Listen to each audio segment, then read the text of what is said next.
Well, a frightening scenario playing out in Oklahoma.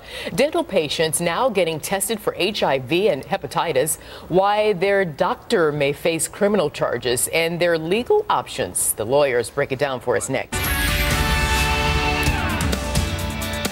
New developments in a frightening health scare for anyone going to the dentist. 7,000 people waiting to get tested for HIV and hepatitis after an investigation uncovered filthy conditions at an oral surgeon's office. Bringing in our legal panel, former prosecutor Jeff Gold and defense attorney Rebecca Nitkin. Good to see both of you on this Easter Sunday. Happy Easter. Thank Happy you. Easter. So let's talk about this, because we're talking about possibly more than losing a license. If you have these patients who have contracted lifelong medical illnesses with the medical expenses that go along with that, and God forbid someone dies as a result of this, what could he be facing? Jeff, we'll start with you on this one.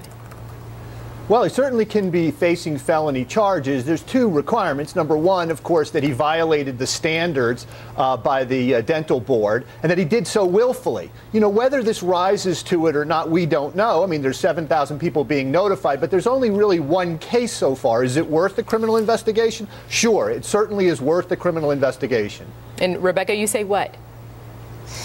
I say definitely there can be criminal charges, but there's a lot more that I want to learn about. I mean, we're being told that there's medication that has been expired. Is it in the cabinets or has it been distributed? Are the seals broken? We're being told that the dental assistants administered the sedatives. Was the doctor present?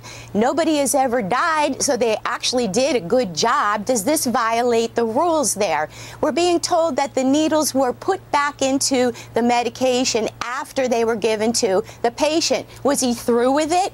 Or did another patient come in and have that same needle used? There's widespread panic, but there's not enough.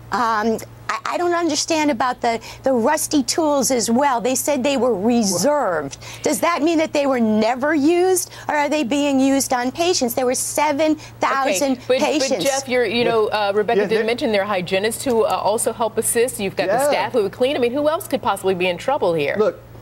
Look, they could lose their licenses too, but more importantly, he used assistants who weren't licensed. I took a look at the complaint. He used rusty tools. He used bleach to clean the tools.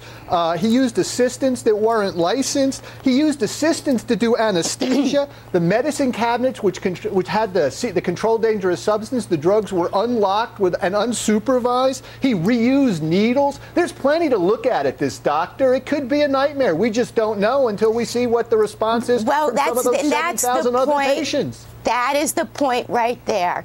It could be a nightmare. 7,000 patients have been in his office. There's no excuse for shoddy practices at all. But why has there been 7,000 patients in this doctor's office and there have not been complaints? Why have 7,000 patients been in this office and there haven't been people complaining? Jeff, I'll give you the last 20 seconds. Go ahead, Jeff. Susan Rogers, who's the spokesman for the Oklahoma Dental Board, said that this provider, that he was a provider for Medicaid, and that Medicaid patients have a higher percentage of infected patients because of their low They know how to complain. Look, Medicaid patients know how to complain. Let me jump in here, guys. There are plenty of layers that have to be peeled back on this. Jeff Gold, Rebecca Nitkin, I've got to leave it there. Thanks for your time this morning, and we're back in a moment.